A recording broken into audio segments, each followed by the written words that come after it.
Meus amados irmãos, estes dois versículos iniciais do capítulo 37 de Gênesis são muito importantes, porque eles marcam uma virada no livro, ou a última transição deste livro. O livro de Gênesis é estruturado por uma palavra hebraica que tem algumas traduções diferentes, e esta palavra aparece aqui no versículo 2, traduzida por história.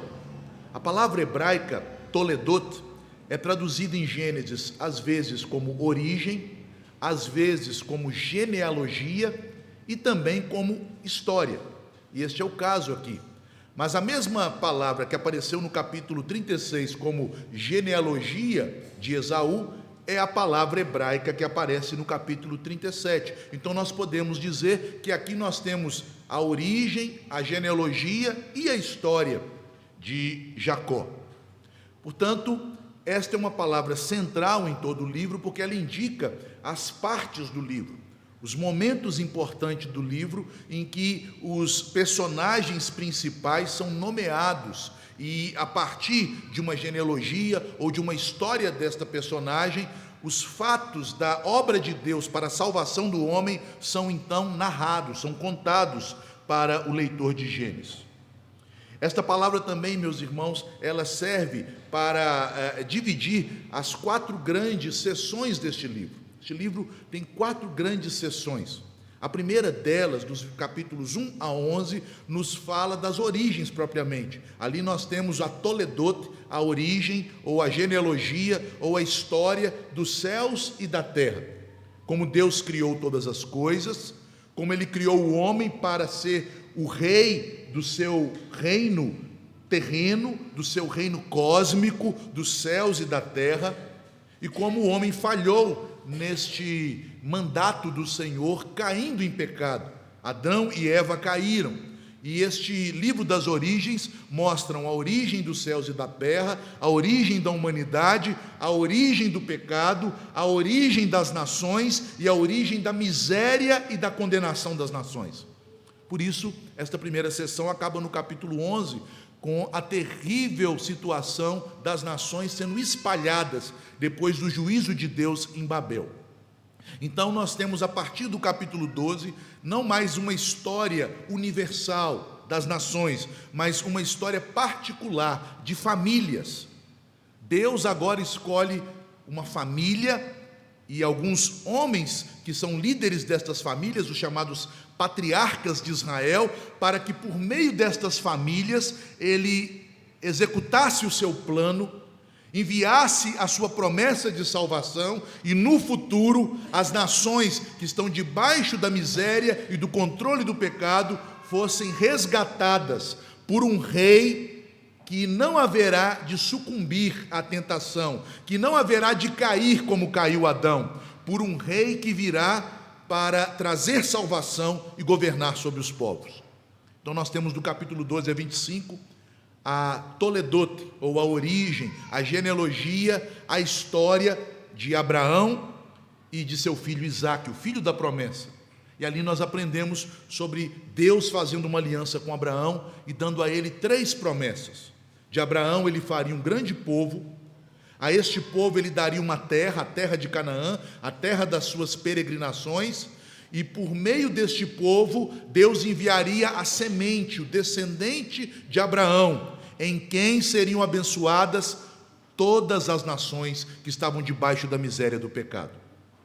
Em seguida, já na transição do capítulo 25 para o 26, nós temos então a história de como Deus faz de Isaque um povo, não através do seu filho predileto, Esaú, não através daquele filho que ele escolheu, mas através do filho que Deus escolheu, Jacó.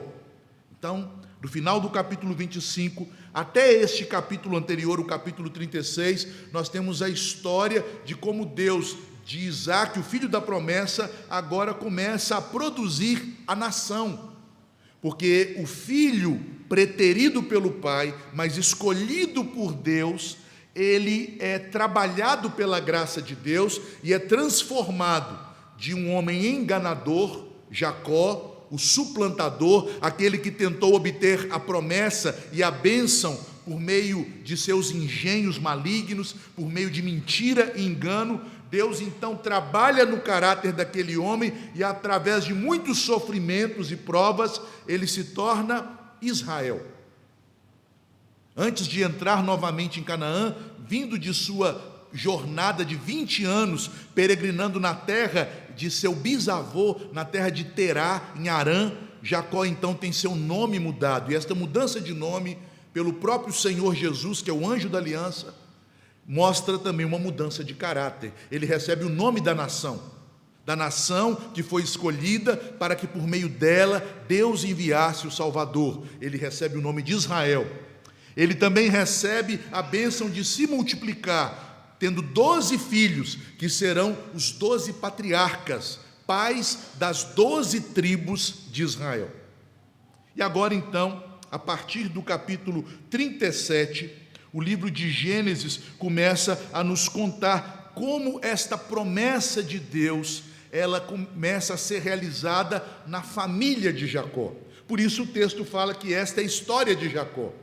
É interessante, meus irmãos, que a nossa história de vida é um reflexo da vida dos nossos pais, assim como a vida dos nossos filhos é um reflexo da nossa vida. É isso que o texto mostra. As promessas de Deus, aquilo que Deus preparou na vida de Jacó, haverá agora de ser evidenciado. A colheita da semeadura será agora extraída na vida dos filhos de Jacó. Jacó é Israel, seus filhos serão os 12 patriarcas das tribos de Israel, e a história de Jacó, a origem de Jacó, começa a ser contada neste capítulo 37 de Gênesis, até o final.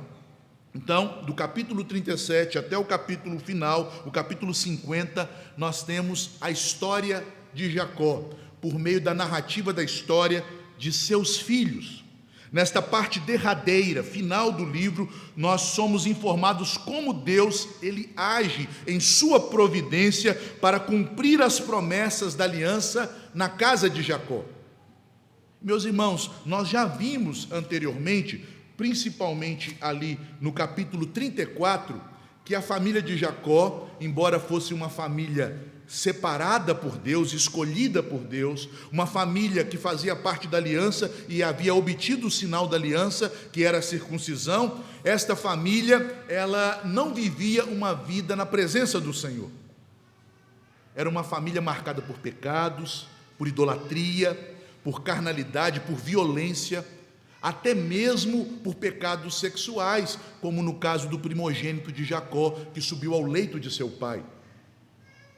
Então, como Deus pega este povo, cheio de problemas, cheio de misérias, e age neste povo com a sua providência, a fim de prepará-los para serem os portadores das boas novas, os que haverão de receber a promessa da vida. Deus prometeu a Abraão fazer dele uma nação, dar a ele a terra de Canaã, abençoar por meio de sua semente as nações. Mas nós observamos que sua posteridade é semelhante ao mundo. Jacó e seus filhos são homens pecadores, homens falhos. Como esta linhagem tão pecadora poderá ser capaz de levar às gerações futuras estas promessas de salvação? Jacó, ele é chamado por Deus pelo nome de Israel, e isto já é um indicativo de que Deus haverá de cumprir suas promessas, apesar da fraqueza de Jacó, do enganador, e ele fará isso, transformando o caráter de seu povo, dando a eles sua graça e dando a eles a sua santificação. Capítulo 37, então, inicia já demonstrando isto, o propósito de Deus de separar Jacó dos ímpios, de separar Jacó dos apóstatas. Veja o versículo 1. Habitou Jacó na terra das peregrinações de seu pai. Este versículo 1 do capítulo 37 é um claro contraste com o versículo 43, que finalizou o capítulo anterior. Ali nós lemos que Esaú, o irmão mais velho de Jacó, ele vai habitar em Seir, a terra da sua possessão. Ele sai da terra da promessa. Jacó agora está sozinho em Canaã. Seu irmão, conforme nós vimos ao longo do capítulo 36, ele tem um coração apóstata, um coração idólatra. Ele se afasta da fé, da promessa de Deus para seus pais, para seu avô Abraão, para seu pai Isaque. Ele não espera que Canaã seja dada por herança à sua família. Ele não espera que por meio de sua linhagem Deus fará um povo e por este povo salvará as nações. Ele mesmo se torna semelhante às demais nações. Ele busca riquezas, como vimos no capítulo 36, do verso 1 ao 9. Ele busca poder, como nós vimos dos versos 10 a 19, ele busca influência, porque ele teme aos homens, como nós vimos em suas alianças com os pagãos de Seir, dos versículos 20 a 30, e ele agora se constitui como um povo, com reino, com 8 reis que se sucedem, porque ele agora busca e obtém a glória deste mundo. Portanto, Esaú, aos olhos humanos, parece ter vantagem sobre Jacó, mas não se engane, Esaú é um apóstata, ele abandona a fé. Esaú é um idólatra, ele vive para servir este mundo e para buscar a satisfação de seus desejos, de seus prazeres. Ao tirar Esaú da terra prometida, Deus então deixa o terreno livre para cumprir suas promessas na vida de Jacó. Jacó está sendo abençoado quando a má influência de seu irmão é retirada de seu lado. A terra foi deixada, portanto, ao escolhido de Deus, a Jacó, como seu único habitante. Portanto, embora com a mudança de Esaú para outra morada, nós podemos compreender que Jacó não perdeu nada. Na verdade, ele ganhou muito. Esta era a vontade do Senhor, para evitar que a família de Jacó fosse corrompida pela família de seu parente, que já havia se tornado um homem que, embora professasse uma fé no Deus de Abraão, que tivesse os sinais da circuncisão como marca desta fé, ele vivia para servir os falsos deuses. Então Deus purifica o seu povo. E aí nós chegamos ao versículo 2. Esta é a história de Jacó. E o que nos conta esta história de Jacó? Eu vou fazer um breve panorama antes de tratarmos de cada um destes versículos até o final do livro de Gênesis. De maneira panorâmica, meus irmãos, a história de Jacó nos fala das promessas da aliança da graça na sua vida e de seus filhos. Como as promessas da aliança da graça foram manifestadas na vida de Jacó e de seus filhos. Em primeiro lugar, ao lermos a história de Jacó, nós observaremos em cada passo, conforme o próprio filho principal de Jacó nestas histórias, que foi José, descreverá ao final do livro de Gênesis, quando ele reconcilia-se com seus irmãos, e ele diz: foi Deus, para preservar a vida, que permitiu, que fez com que todas estas coisas acontecessem. É interessante que nesse capítulo 37 o nome de Deus não é mencionado, mas em todos estes capítulos 37 a 50, a providência de Deus, a mão invisível de Deus está conduzindo a história de Jacó e de seus filhos. A história de Jacó é o relato de como a providência de Deus agiu para transformar os seus filhos. Percebam, meus irmãos, que no capítulo 37, os filhos de Jacó são descritos tal como nós os vimos lá anteriormente no capítulo 34.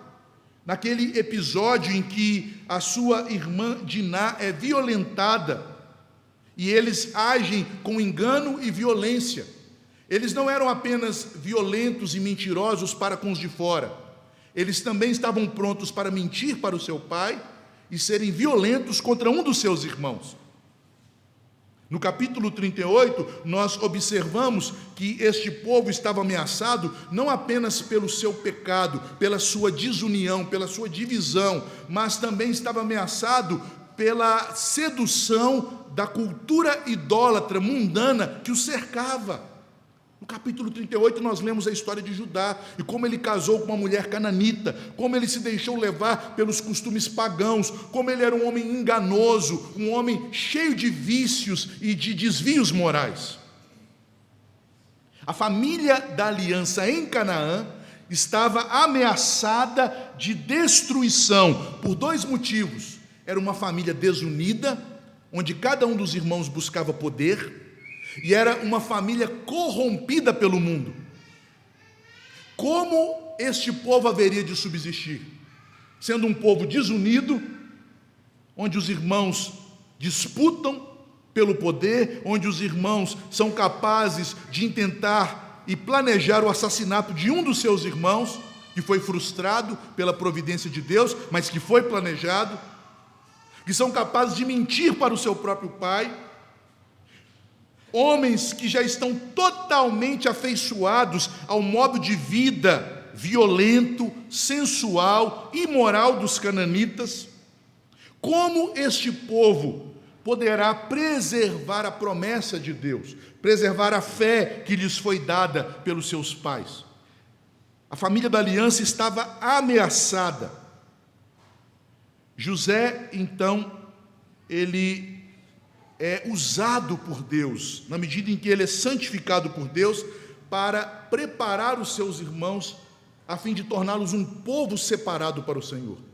Veja, é por meio de José que o povo de Israel, a sua família, é tirada de Canaã e das influências de Canaã e levado para Gósen. Vejam, meus irmãos, eles não são levados para o Egito, no sentido de que eles vão habitar nas cidades egípcias. Eles são levados para um território desabitado do Egito, para poderem ali viver de maneira a não se contaminarem com a cultura egípcia, com os costumes egípcios e principalmente com os deuses egípcios.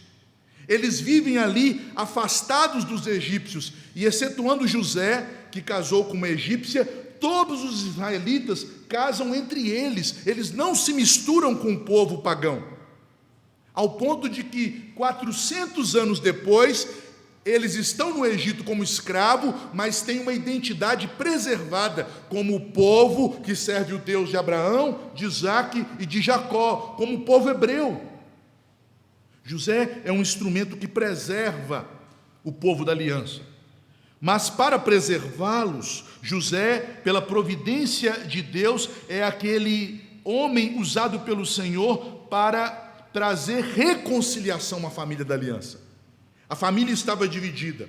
A família, ela estava disputando projeção e poder. Rúben foi tão imoral e tão ousado em seu desejo por dominar sobre os seus irmãos, que para afirmar sua posição de primogênito, deitou com uma das servas de seu pai. Percebam, meus irmãos, como aqueles homens estavam interessados em poder.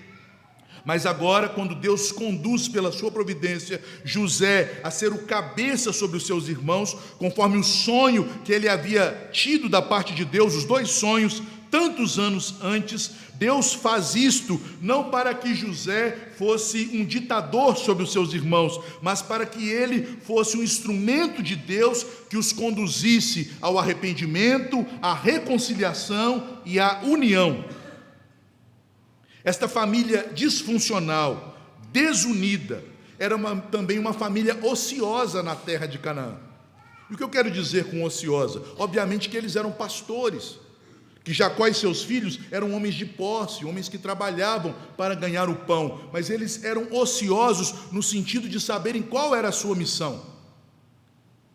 Eles esqueciam que sua missão na terra não era apenas viver para ganhar o pão diário, mas sua missão era construir, pela educação da sua família, no ensino da palavra de Deus, pela transmissão das promessas de Deus, pela transmissão da fé às próximas gerações, construir uma nação santa para a vinda das promessas do Senhor. Mas ali na Terra Santa eles viviam, na terra de Canaã, eles viviam apenas para as lutas e as fadigas diárias, como se a vida fosse apenas isto. Uma ociosidade espiritual, sem envolvimento na obra do Senhor, sem envolvimento nos planos de Deus. Mas a partir do clímax da história, no capítulo 42, a família que era disfuncional, ela é restaurada, reconciliada. os irmãos de José se convertem ao Senhor, se arrependem, confessam o seu pecado, aquele que eles achavam que era apenas um governante do Egito, mas era o seu próprio irmão contra quem eles haviam pecado. Eles então são reconciliados, restaurados e preservados, separados do paganismo de Canaã, separados do paganismo do Egito, levados para uma terra deleitosa, para que pudessem crescer e, preservados de toda má influência, pudessem continuar transmitindo às gerações futuras a fé em Deus e na sua salvação. O livro termina mostrando que eles ainda tinham no seu coração, embora Deus os houvesse encaminhado para o Egito para preservá-los, eles ainda tinham no seu coração a promessa de que no tempo oportuno Deus os tiraria do Egito e os levaria para tomarem posse de Canaã. Portanto, meus irmãos, a história de Jacó é uma história da providência que se demonstra pela maneira como ele conduz os filhos de Jacó para cumprir suas promessas de graça. Um ponto muito observado pelos intérpretes, pelos escritores e comentaristas do Antigo Testamento é que as histórias nesta última sessão aparecem às vezes duplicadas. Vejam, já no capítulo 37, José tem dois sonhos semelhantes. Quando José está preso após ser falsamente acusado por aquela mulher adúltera, esposa de Potifar, José ele também interpreta dois sonhos. Há sempre esta ideia de dualidade. Quando seus irmãos vêm até ele, ele faz com que eles venham duas vezes, e José os prova por dois momentos, por duas ocasiões. Esta duplicidade é, de maneira implícita, uma forma de demonstrar a ideia de que Deus está atuando nestes eventos. Há uma confirmação de Deus, do Deus providente e soberano, de que estes caminhos, de que todos estes eventos que vão sendo traçados têm sido conduzidos pelo próprio Deus. Mas o que mais nos conta esta história de Jacó, que nós veremos a partir deste capítulo 37? Nos conta a história de Cristo. Não é apenas a história de um Deus de providência, que guia todas as coisas para cumprir suas promessas, mas de um Deus que redime o seu povo por meio de Cristo. Vejam, meus irmãos, que este ponto do livro de Gênesis é o ponto em que Cristo é evidenciado da maneira mais clara aos nossos olhos. Obviamente, como é próprio do Antigo Testamento, Cristo nos é mostrado aqui, não de maneira clara, mas entre sombras, com profecias e tipologias. E nós temos aqui um grande tipo de Cristo. E nós sabemos que José é um tipo de Cristo. Tipo, meus irmãos, são pessoas, são também eventos, objetos, circunstâncias do Antigo Testamento que, de alguma maneira, apontam para Cristo como se fossem profecias vivas, profecias ilustradas na vida de alguém. E José, como personagem principal na história de Jacó, ele funciona como um tipo de Cristo. Veja, assim como Cristo é o amado do Pai, José é o filho amado de Jacó, é o filho de seu amor. E ele não é o filho amado por alguma predileção carnal, como era o caso de Esaú, amado por Isaac por ser um homem robusto, caçador, mas ele era amado por ser um menino obediente, um filho justo, correto, que ouvia o direcionamento de seu pai. Cristo é o amado do Pai, porque ele é obediente ao Pai. Isso o leva a ser odiado pelos seus irmãos, assim como Cristo foi odiado pelos seus irmãos, pelo povo hebreu. Ele veio para o que era seu, mas os seus não o receberam. Este capítulo 37 nos conta claramente que os irmãos de José tinham ódio dele, o odiavam de todo o coração, ao ponto de quererem matá-lo, assim como os judeus odiaram a Cristo e o levaram para a cruz. Os irmãos de José também queriam matá-lo, mas foram impedidos pela providência de Deus. José, ele recebeu de Deus a primazia sobre os seus irmãos. Apesar de todo o ódio, Deus revelou a ele, por meio de dois sonhos, que ele seria o dominador de seus irmãos. Os seus irmãos se prostrariam diante dele. Da mesma forma, os que crucificaram a Cristo, Cristo disse que eles o veriam traspassado, chorariam por ele e haveriam de se prostrar na sua presença.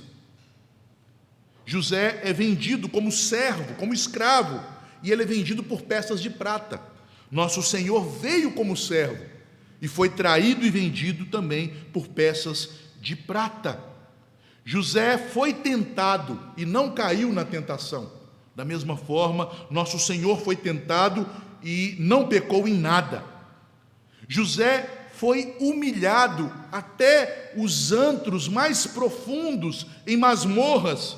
Cristo se humilhou até os lugares mais baixos da terra, até a cruz. Mas assim como José foi humilhado, Deus o exaltou, fazendo governar sobre o Egito e sobre todas as nações que estavam debaixo do domínio egípcio. Cristo foi humilhado até a cruz, mas o Pai o exaltou e o entronizou acima de todas as nações.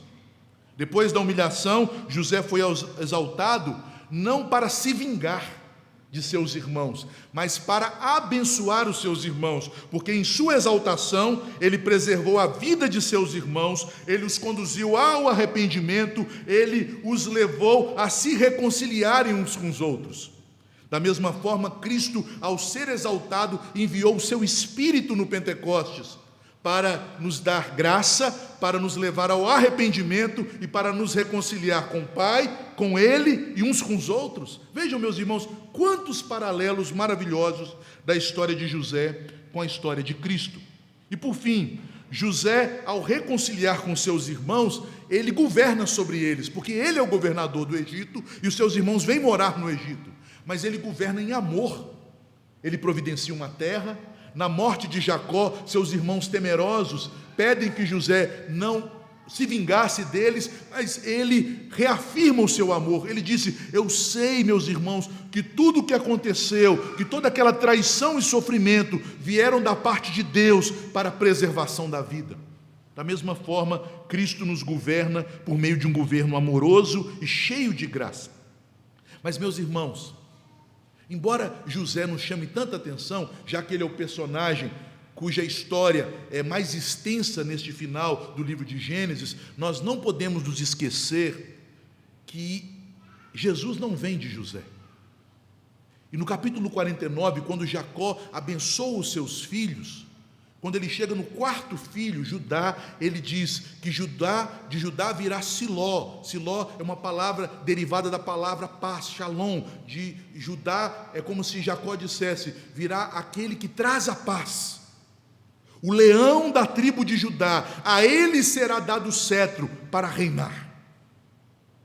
Porque Judá é colocado como a pessoa dignificada com a honra de ser o patriarca, da raiz de quem virá Siló, o príncipe da paz, o rei das nações, o leão da tribo de Judá.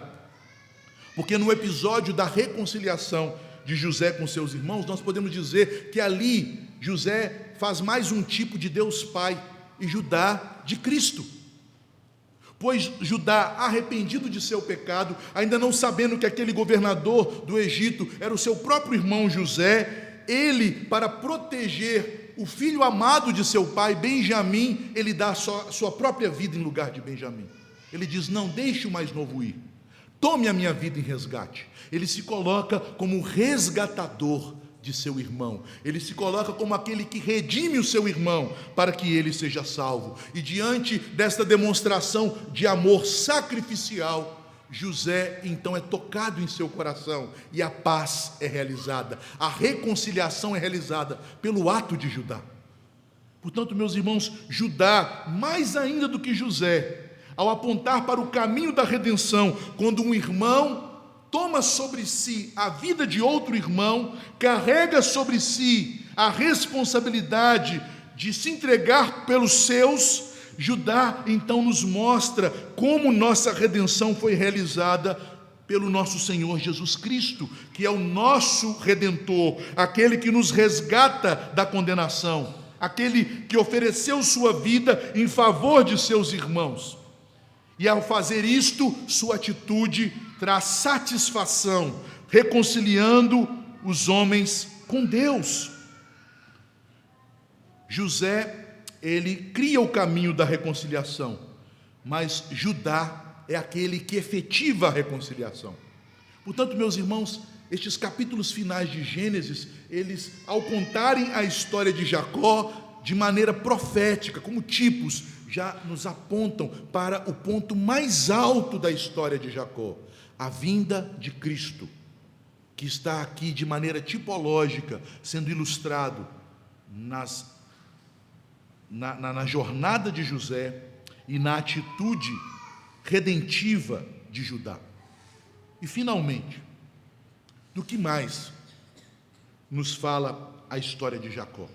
E ao final do livro, Jacó de novo toma o lugar de personagem principal, quando ele, já velhinho, sem conseguir andar, um homem muito idoso, com o corpo cansado, mas por incrível que pareça, com a mente mais lúcida do que quando ele era jovem, enganou o seu pai, um homem cheio de lucidez, cheio da graça do Espírito Santo, cheio de maturidade espiritual. Ele reúne os seus filhos, os abençoa, fala a respeito das coisas futuras, prepara os seus filhos e a sua posteridade para a confirmação de promessas futuras. Ele mostra com clareza que sua esperança estava firmada em sua fé, uma esperança consciente de um futuro por vir, com lutas, com desafios, com pecados, mas com Deus agindo para cumprir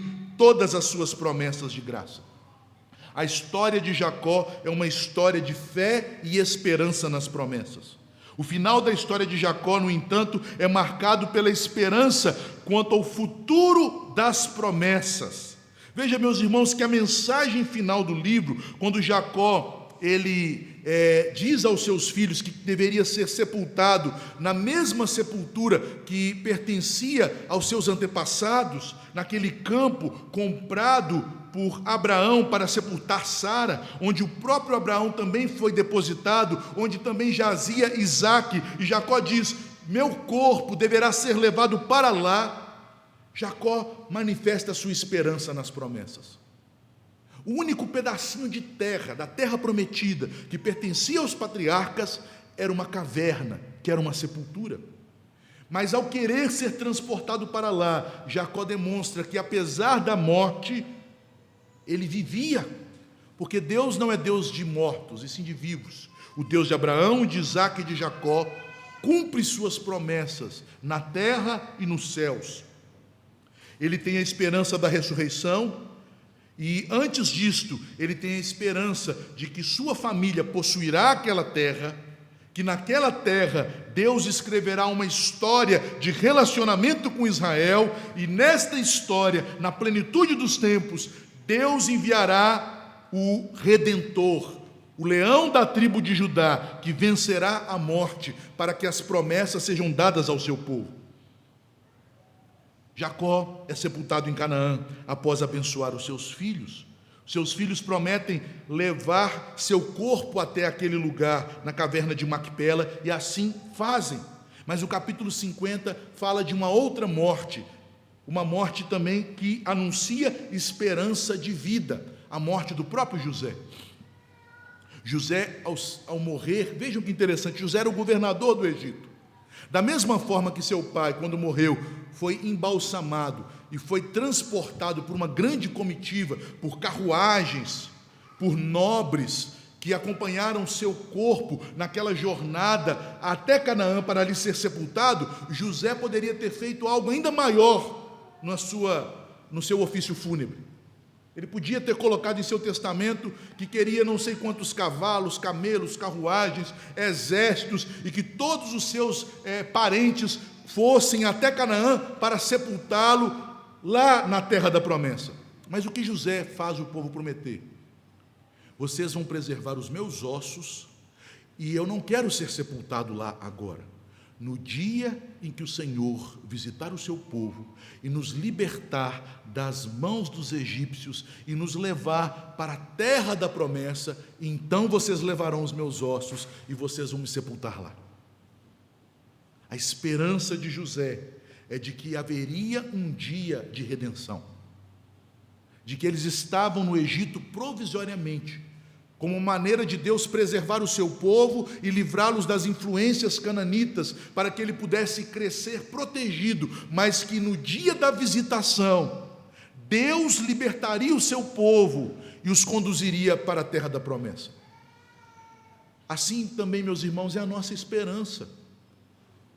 Esperança de ressurreição, esperança de vida eterna, esperança do dia da visitação, esperança da vinda de um grande rei que haveria de governar o seu povo para o seu bem.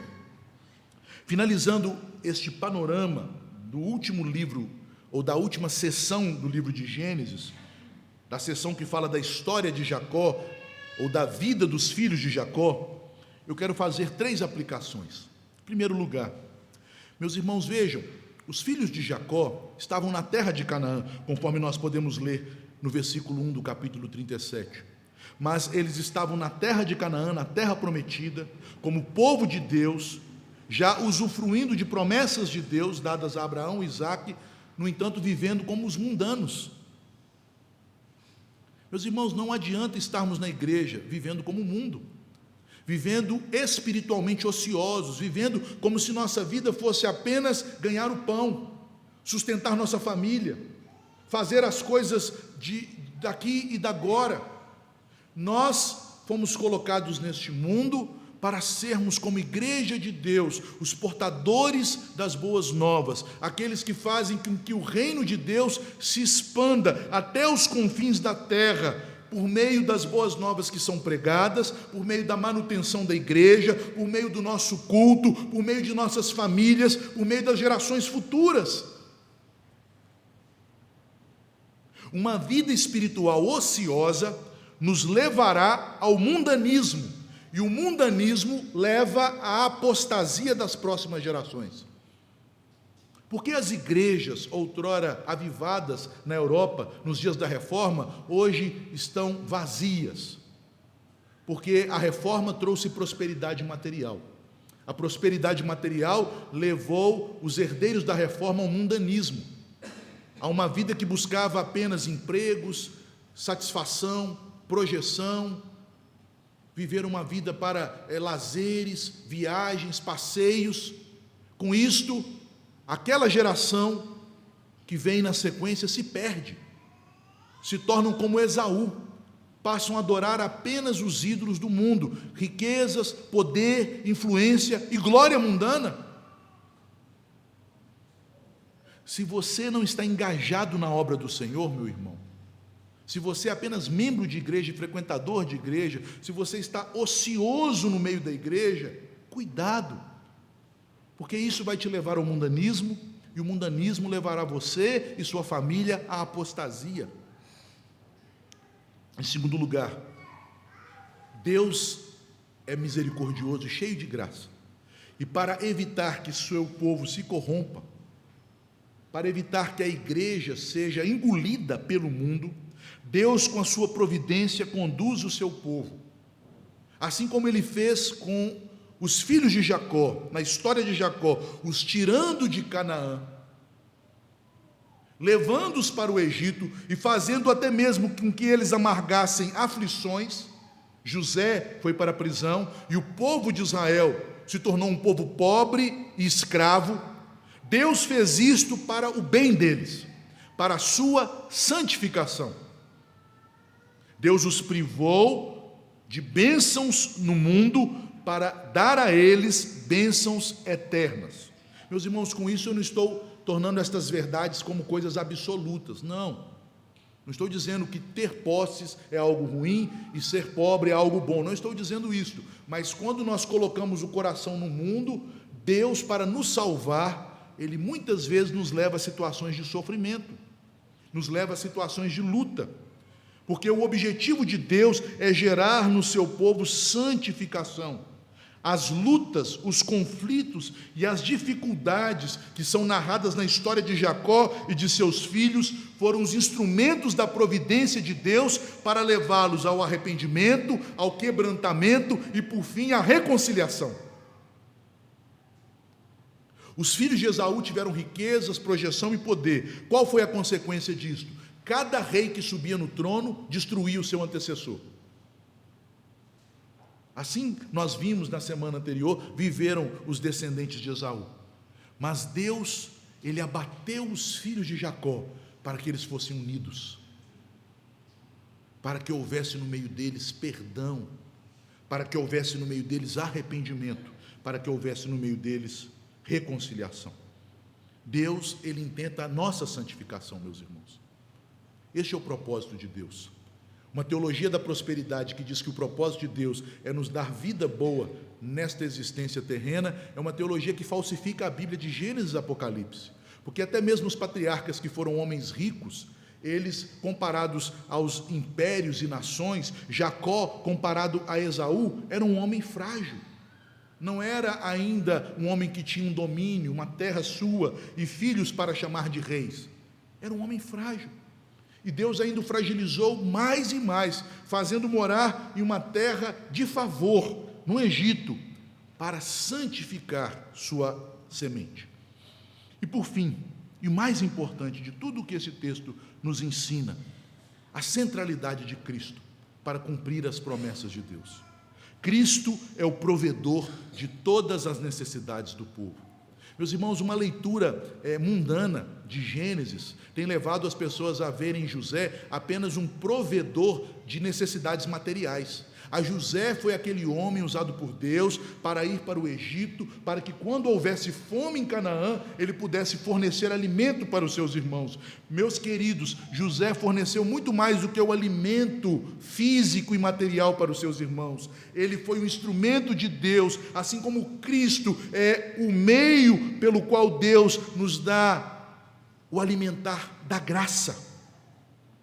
José foi o santificador dos seus irmãos, como um tipo de Cristo, e Cristo é o irmão mais velho que nos santifica.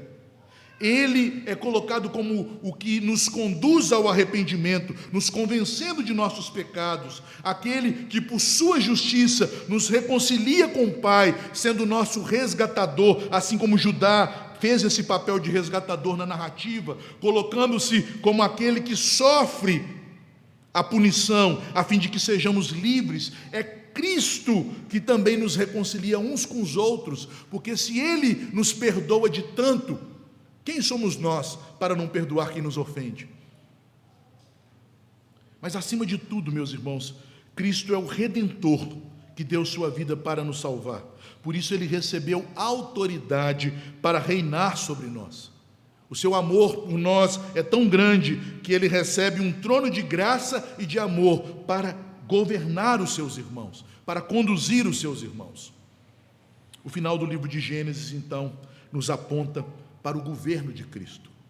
O rei de paz, Siló, o leão da tribo de Judá, aquele que tem o cetro nas mãos para reger as nações, para sustentar o seu povo, não meramente o sustento material, mas para sustentá-lo em todas as coisas. Fiquemos de pé, vamos orar e dando graças a Deus por este culto.